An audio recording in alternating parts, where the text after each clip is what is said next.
guryo ayaan ku leeyahay magaalada oo nin degan ayaan ahay oo aan ka qabtay dhismaha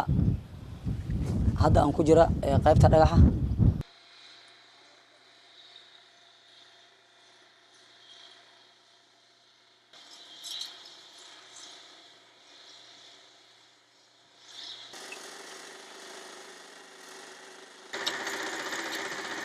waa dhagaxa gacanta lagu jira ka halka jirana waa kan makiinadaha godadahan dheer waxa gacantooda ku qoday dad muruqmaal ayaa gacantooda ku jiray aan daan midowna wax walba ayaan qabsan karnaa buurta dhan oo dhagax ayaa halka in laga soo qaaday ilaa hoos la keenay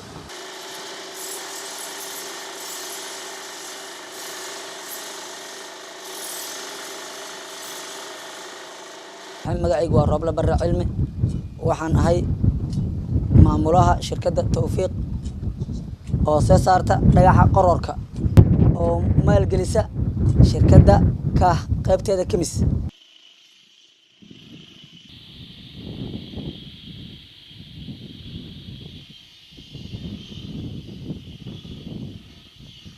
meesha waxa ka shaqeysay dad shaqaale gaaraya ilaa 80 qof waxaan maareeyaa nafsadooda ayadoo isbuuc walba lacagtooda ay qaataan waxay shirkadda Kemis nasisay lacag dhan $10,000 bil walbana waxaan u jaraa $850 oo lacag ah ayadoo oo nolol fiican hadda dadkii aniga baan dareemayn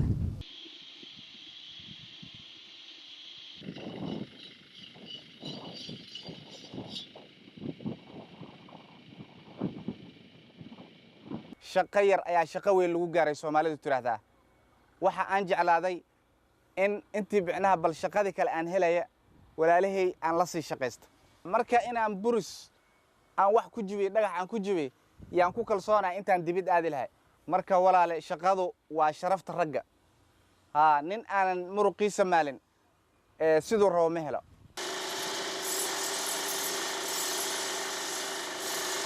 shaqada marka hore si xun bay u adkaatay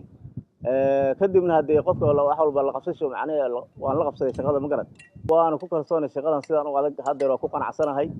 ilmaheegan waa ka biisha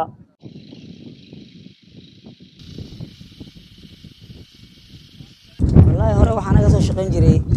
qaybta muruqmaadka ee dhirta dadka dhuxusha jaranahay kadib waan iska dhaafay 2000 ayaan bilaabay dhagaxa shaqadiisa ilaa hadda waan wadaa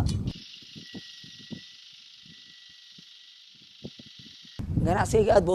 buu u sareeyaa hadii hadda la yiraahdo dhismo culus u soo baxa ilaa 10 guri ama 8 guri hal mar waan dhisi karaa bulkeetiga dhagaxa bulkeetiga oo guriyaha lagu dhisa cadad la doon waa laga heli karaa